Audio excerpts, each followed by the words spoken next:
తొలిపలుకు channel కు స్వాగతం. నేను లాలిత్య. నేటి ముఖ్యాంశాలు చూద్దాం. వికసిత్ భారత్ దిశగా నీతి ఆయోగ్ 11వ పాలక మండలి భేటీ. మోదీ అధ్యక్షతన రాష్ట్రాల అభివృద్ధిపై కీలక చర్చలు. మేక్ ఇన్ ఇండియాకు మరో గర్వకారణం. స్వదేశీ C-295 తొలి పరీక్ష ప్రయాణం విజయవంతం. ప్రపంచ ఫుట్బాల్ మహా సంగ్రామం. 48 జట్లతో చరిత్రలోనే అతిపెద్ద ఫీఫా వరల్డ్ కప్ ప్రారంభం. విశాఖ స్టీల్ ప్లాంట్లో మళ్లీ ప్రమాదాలు. వరుస ఘటనలతో భద్రతపై ఆందోళన. డిఎస్సిలో భారీ అక్రమాలు జరిగాయన్న జగన్. చంద్రబాబు ప్రభుత్వంపై తీవ్ర ఆరోపణలు. ఓటర్ల జాబితా ప్రక్షాళన కోసమే ప్రక్రియ. ఎస్ఐఆర్పై బీజేపీ అధ్యక్షుడు రామచంద్రరావు వ్యాఖ్యలు.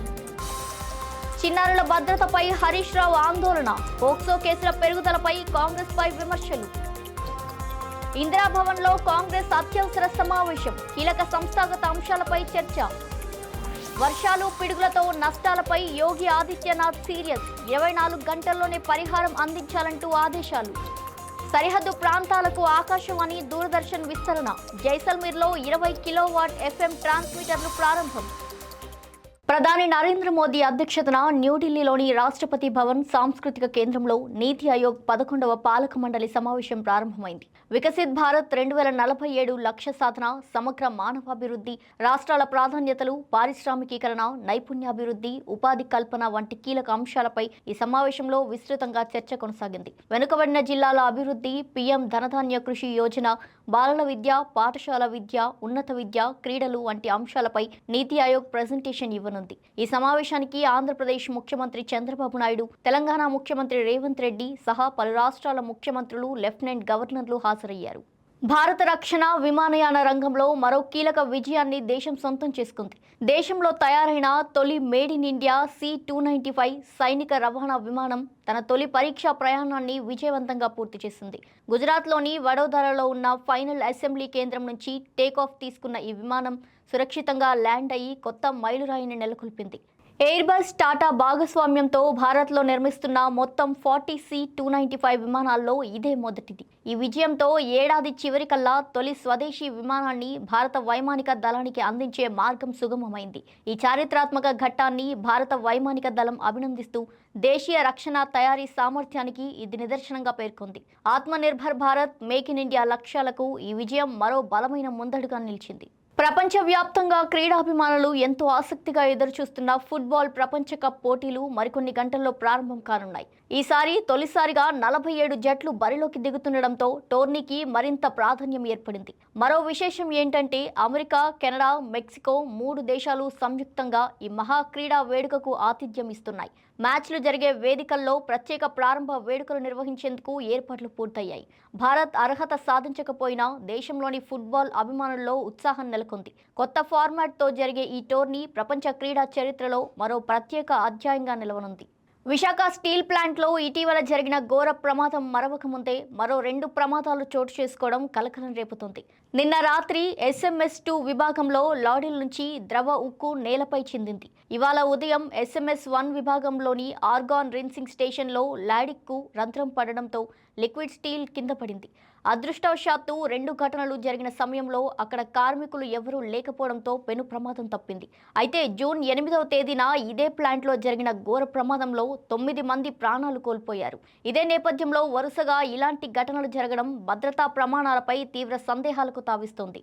దీంతో కార్మికుల్లో ఆందోళన నెలకొనగా ప్లాంట్లో భద్రతా చర్యలను మరింత కట్టుదిట్టం చేయాలని డిమాండ్లు వినిపిస్తున్నాయి. ఆంధ్రప్రదేశ్ డిఎస్సి నియామక ప్రక్రియలో తీవ్ర అక్రమాలు జరిగాయని మాజీ ముఖ్యమంత్రి వైఎస్ జగన్మోహన్ రెడ్డి ఆరోపించారు. లక్షలాది మంది అభ్యర్థుల నమ్మకాన్ని ప్రభుత్వం వమ్ము చేసిందంటూ విమర్శించారు. నవీన్ అనే అభ్యర్థి పరీక్ష నిర్వహణలో భాగస్వామిగా ఉండి టాప్ ర్యాంక్ సాధించడం అనుమానాలకు తావిస్తుందని, నిజంగా టాపర్ అయితే ఉద్యోగం ఎందుకు ఇవ్వలేదని ప్రశ్నించారు. అతడి డిఎస్సి ఐడి బ్లాక్ అయిందని, విద్యాశాఖకు మెయిల్ పంపినా స్పందన లేదని ఆరోపించారు. రాష్ట్ర స్థాయి మొదటి ర్యాంకర్కు సమాచారం ఇవ్వకుండానే మెరిట్ జాబితా నుంచి తొలగించి సర్టిఫికేట్ ధృవీకరణకు రాలేదని చెప్పడం సరికాదన్నారు. డిఎస్సి అవకతవకల వల్ల ప్రతిభావంతుల భవిష్యత్తు ప్రశ్నార్థకంగా మారుతుందని జగన్ ఆరోపించారు. సిద్దిపేట జిల్లా కుకునూర్పల్లి మండలం మాత్పల్లిలో నిర్వహించిన బీజేపీ జిల్లా స్థాయి శిక్షణా తరగతుల్లో పార్టీ రాష్ట్ర అధ్యక్షుడు రామచంద్రరావు పాల్గొన్నారు. ఈ సందర్భంగా ఆయన మాట్లాడుతూ గతంలో ఎస్ఐఆర్ కు మద్దతు తెలిపిన ప్రతిపక్షాలు ఇప్పుడు రాజకీయ ప్రయోజనాల కోసం బీజేపీపై విమర్శలు చేస్తున్నాయంటూ ఆరోపించారు. కేరళ, కర్ణాటక, తెలంగాణ సహా పలు రాష్ట్రాల్లో ఈ ప్రక్రియ కొనసాగుతోందని, ఓటు హక్కు ఉన్న ప్రాంతంలోనే ఓటు వినియోగించేలా చూడడమే ఎస్ఐఆర్ ప్రధాన ఉద్దేశమని స్పష్టం చేశారు.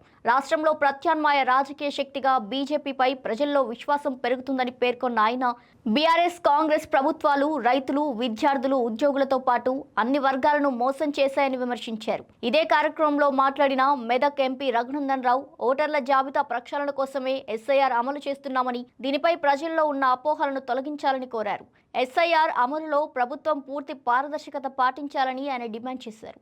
తెలంగాణ ఉద్యమకారులకు హామీ ఇచ్చిన 250 గజాల స్థలాల కేటాయింపులో ప్రభుత్వం తాత్సారం చేస్తుందని తెలంగాణ రక్షణ సేన చీఫ్ కల్వకుంట్ల కవిత ఆరోపించారు. బంజారాహిల్స్ లోని పార్టీ కార్యాలయంలో భూ పోరాటం పోస్టర్ను ఆవిష్కరించిన ఆమె జూలై 2న ఉప్పల్ భగాయత్లో భూ పోరాటం నిర్వహించి ప్రభుత్వ భూములను స్వాధీనం చేసుకుంటామని ప్రకటించారు.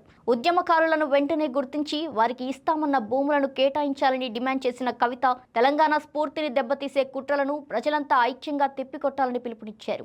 భూ పోరాటంలో యువత, మహిళలు, ఉద్యమకారులు, తెలంగాణ భావజాలాన్ని విశ్వసించే ప్రతి ఒక్కరూ పెద్ద ఎత్తున పాల్గొని విజయవంతం చేయాలని ఆమె విజ్ఞప్తి చేశారు. రాష్ట్రంలో చిన్నారులపై లైంగిక దాడులు పెరుగుతున్నాయని మాజీ మంత్రి హరీష్ రావు ఆందోళన వ్యక్తం చేశారు. కాంగ్రెస్ ప్రభుత్వం అధికారంలోకి వచ్చిన తర్వాత ఇలాంటి ఘటనలు విపరీతంగా పెరిగాయని ఆరోపించారు. 2024లో 2200 మంది, 2025లో 2400 మంది చిన్నారులు లైంగిక దాడులకు గురయ్యారని పేర్కొంటూ ప్రభుత్వం నిర్లక్ష్యం వల్లే పోక్సో కేసులు పెరుగుతున్నాయని విమర్శించారు. ఖమ్మంలో అత్యాచార బాధితురాలైన మైనర్ బాలికకు బీఆర్ఎస్ అండగా ఉంటుందని మాజీ ఎమ్మెల్యే ఉపేంద్రతో పాటు పార్టీ తరపున ఆర్థిక సహాయం అందించినట్టు తెలిపారు. ఇలాంటి ఘటనలు పునరావృతం కాకుండా ఫాస్ట్ ట్రాక్ కోర్టులు ఏర్పాటు చేసి నిందితులకు ఉరిశిక్ష విధించాలని డిమాండ్ చేశారు. ఇక మరోవైపు తెలంగాణ సైబర్ సెక్యూరిటీ విభాగం ఎక్స్ ఖాతా వెబ్సైట్ హ్యాక్ కావడాన్ని ప్రస్తావిస్తూ ప్రజలను రక్షించాల్సిన వ్యవస్థకే భద్రత లేకపోవడం ఆందోళనకరమని హరీష్ రావు స్పష్టం చేశారు. న్యూఢిల్లీలోని ఇందిరా భవన్ లో కాంగ్రెస్ పార్టీ కీలక సంస్థాగత సమావేశం జరిగింది. పార్టీ అధ్యక్షుడు మల్లికార్జున ఖర్గే, లోక్సభ ప్రతిపక్ష నేత రాహుల్ గాంధీ, ప్రియాంక గాంధీ వాద్రా, ప్రధాన కార్యదర్శి కేసీ వేణుగోపాల్ సమక్షంలో రాష్ట్ర కాంగ్రెస్ కమిటీ అధ్యక్షులు, ప్రధాన కార్యదర్శులు, రాష్ట్ర ఇన్ఛార్జీలతో అత్యవసర భేటీ నిర్వహించారు. పార్టీ సంస్థాగత బలోపేతం, రాష్ట్రాల వారి రాజకీయ పరిస్థితులు, భవిష్యత్ కార్యాచరణతో పాటు పలు కీలక అంశాలపై ఈ సమావేశంలో విస్తృతంగా చర్చించినట్టు పార్టీ వర్గాలు వెల్లడించాయి. ఉత్తరప్రదేశ్లో ఇటీవల కురిసిన భారీ వర్షాలు, ఈదురుగాలులు, పిడుగుపాట్ల కారణంగా ప్రాణ నష్టం, పశు సంపద, ఆస్తి నష్టాలపై ముఖ్యమంత్రి యోగి ఆదిత్యనాథ్ స్పందించారు. బాధిత కుటుంబాలకు ప్రగాఢ సానుభూతి వ్యక్తం చేసిన ఆయన జరిగిన నష్టాన్ని వెంటనే అంచనా వేసి 24 గంటల్లోనే పరిహారం అందించాలని అధికారులను ఆదేశించారు. అదేవిధంగా సీనియర్ అధికారులు స్వయంగా ప్రభావిత ప్రాంతాలకు సందర్శించి బాధిత కుటుంబాలతో నేరుగా మాట్లాడాలని, అవసరమైన సహాయక చర్యలు, ఉపశమన కార్యక్రమాలను క్షేత్రస్థాయిలో అమలు చేయాలని ముఖ్యమంత్రి సూచించారు. రాష్ట్రంలోని జైసల్మీర్లో 20 కిలోవాట్ సామర్థ్యం గల కొత్త FM ట్రాన్స్మిటర్ను కేంద్ర మంత్రి అశ్విని వైష్ణవ్ వర్చువల్గా ప్రారంభించారు. ఈ సందర్భంగా ఆయన మాట్లాడుతూ దేశ సరిహద్దు ప్రాంతాలన్నింటిలో ఆకాశవాణి, దూరదర్శన్ సేవలను బలోపేతం చేసే దిశగా కేంద్ర ప్రభుత్వం ప్రత్యేక చర్యలు చేపట్టిందని తెలిపారు. కాశ్మీర్ నుంచి కచ్ వరకు సరిహద్దు వెంబడి FM ట్రాన్స్మిటర్లు, దూరదర్శన్ కేంద్రాలకు అవసరమైన మౌలిక సదుపాయాలను దశల వారీగా ఏర్పాటు చేస్తున్నామని చెప్పారు. జైసల్మీర్లో ప్రారంభించిన ఈ 20 కిలోవాట్ ట్రాన్స్మిటర్ దాదాపు 80 కిలోమీటర్ల పరిధిలో ప్రసార సేవలు అందించడంతో పాటు సుమారు 20,000 చదరపు కిలోమీటర్ల ప్రాంతాన్ని కవర్ చేస్తుందని ఆయన వెల్లడించారు. ఇవి వాల్టి బులెటిన్ డీటెయిల్స్. మరో బులెటిన్తో మళ్ళీ కలుద్దాం. చూస్తూనే ఉండండి తొలి పలుకు న్యూస్.